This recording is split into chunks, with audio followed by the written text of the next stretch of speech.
लेना है कि प्रश्न अवश्य किया करें। बिल्कुल शर्माए नहीं कि इतने लोग हैं मैं प्रश्न कैसे पूछूं, कर लेना चाहिए प्रश्न। कैसा भी प्रश्न हो, आपको लगता हो कि मेरा तो एलकेजी टाइप का प्रश्न, दो लोग प्रश्न नहीं करते। एक तो वो नहीं करते जो कहते हैं कि ये सब फालतू की बात है जो आप बोलिए ना, आपने हमें सब पता है जिंदगी में क्या सही है क्या गलत है, आप बोलते रहो हम सुन रहे हैं। जैसे कि एक महात्मा जी थे, तो एक सेठ जी जाते थे उनकी कथा में डेली। तो एक दिन वो लेट पहुंचे तो महात्मा जी ने कहा, सेठ जी लेट कैसे आए आज आप?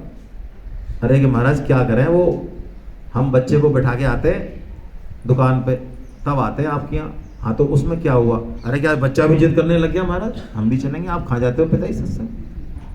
अरे तो आप बच्चे को ले आते। अरे महाराज बच्चे को ले आते, कोमल हृदय है, और आप यहाँ ऐसी ऐसी बातें कहते हो, आवाज लग गई उनके हृदय में।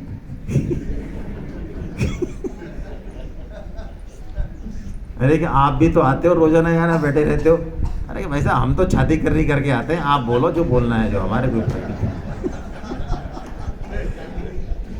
आप पूरी गीता बोलो, हमारे को टेंशन नहीं, बोलो आप। हमारे एकदम से अंदर से 2+2=4 है, बिल्कुल कोई गुंजाइश नहीं है हमारे। ऐसे लोग भी प्रश्न नहीं पूछते हैं जिनके बिल्कुल फंडे क्लियर है एकदम लाइफ के, उनका लेवल यहाँ है एक्चुअली। और गीता और वक्ता उनको ऐसे लगता है कि ठीक है खेल तो कबड्डी आराम से, अब आए हैं तो ठीक है, आपने खाने का और रहने का। कई लोग तो ऐसे हैं जो सोचते हैं 3 दिन ही बढ़िया इंतजाम है यार, अकेले ऋषिकेश में आना और खाने का इंतजाम करना, ये हेडेक है बहुत तगड़ा। तो गीता वालों के साथ लग लो, थोड़ा बहुत गीता बीता सुन लेंगे, और बाकी तो हमारा फिर प्रोग्राम है ही, आपको पता ही है सारा वो।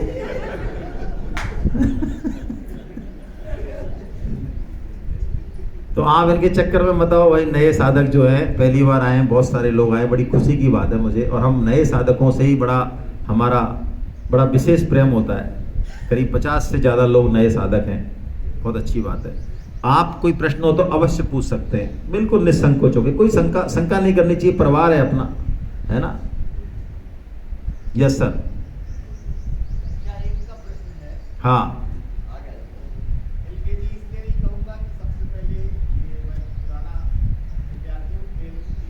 कोई दिक्कत नहीं, आप तो पूछिए सर, मेहरबानी आपकी।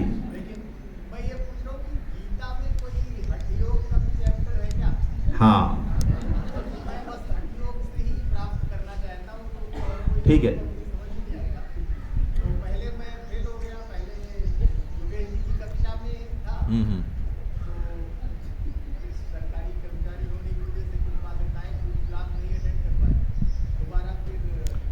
अब भाई साहब आप जब 4 क्लास ही लगातार अटेंड नहीं कर सकते तो आप हठयोग क्या करेंगे यार। और आपके बोलने से मुझे लग रहा है कि आप हठयोग के लिए तो बिल्कुल रिजेक्टेड है।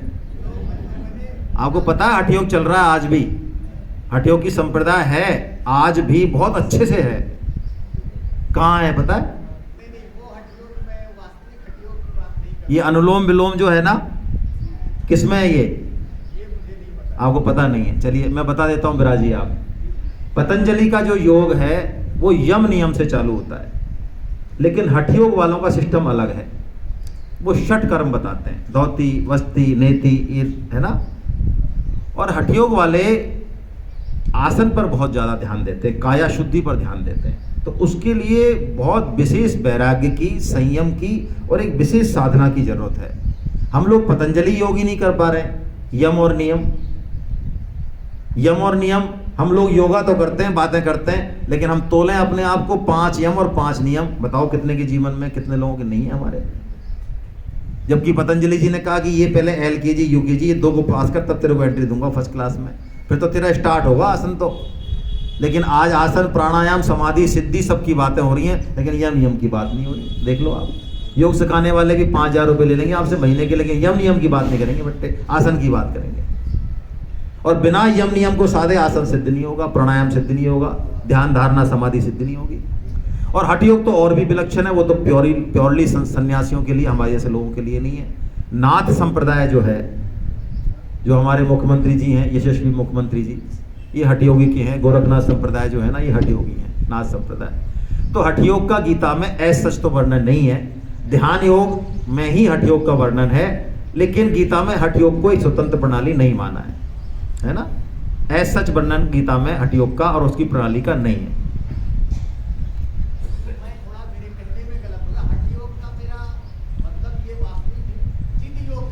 अच्छा, आपका जिद, अच्छा कोई और अलग हठ योग है आपका।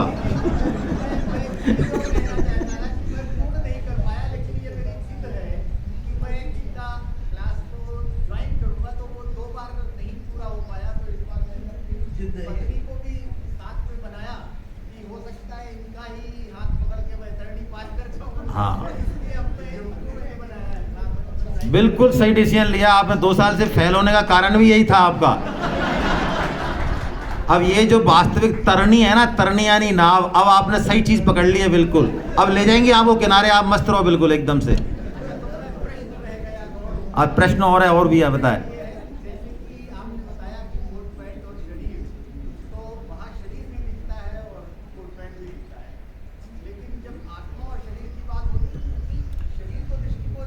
हाँ,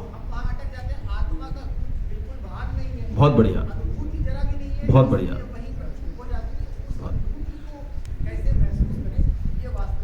बहुत बढ़िया। क्या नाम है सर आपका? वीरेंद्र प्रताप सिंह जी का प्रताप अमर रहे भाई, है ना।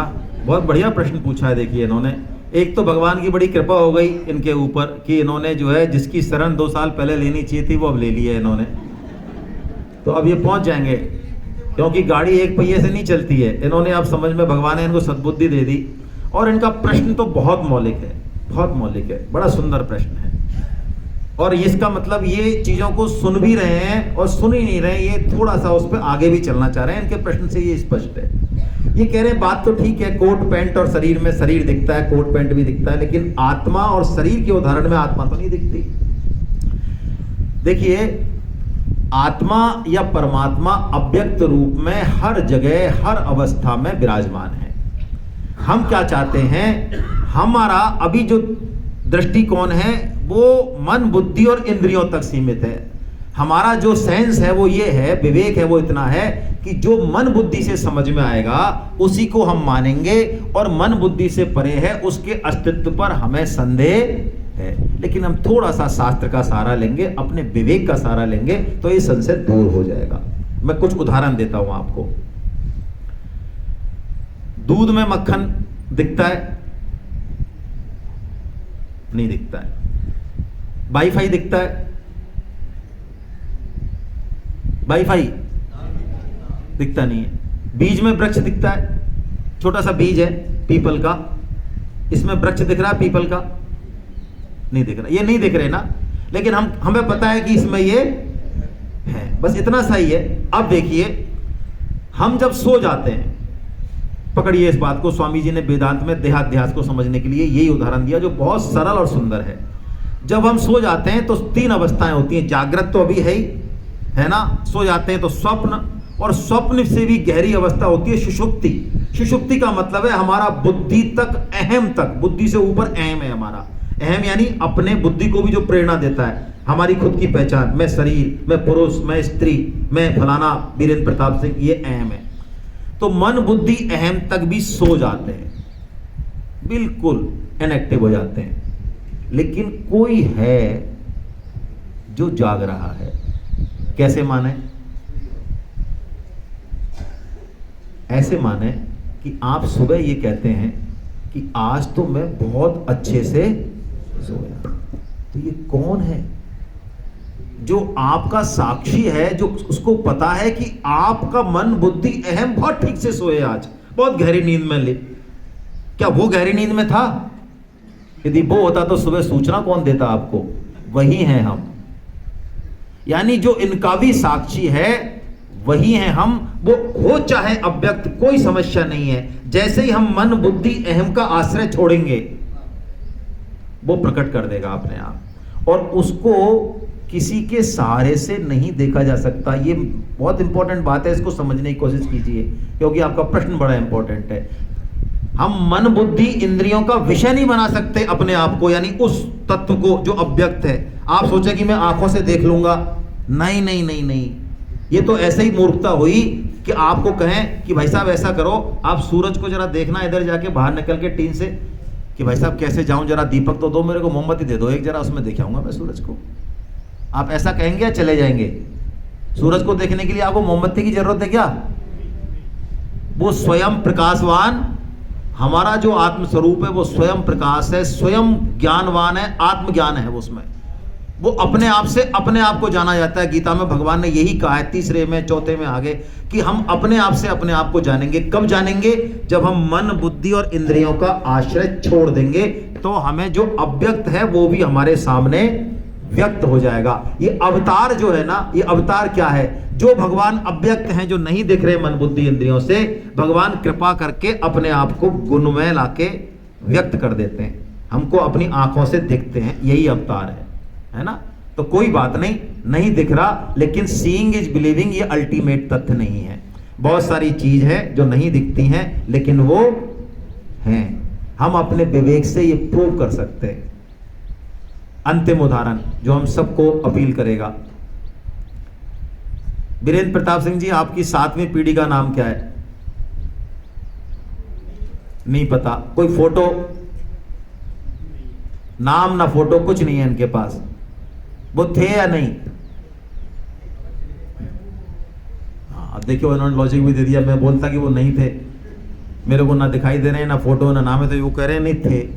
लॉजिक दे रहे हैं, क्यों थे? क्योंकि मैं हूं बस। तो ईश्वर के अस्तित्व का सबसे बड़ा प्रमाण हम स्वयं है ना?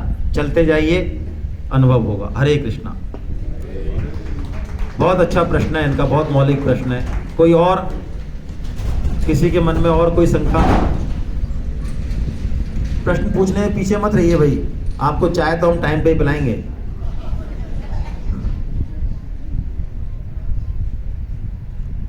चलिए, कोई बात नहीं। हरे कृष्णा, हरे कृष्णा।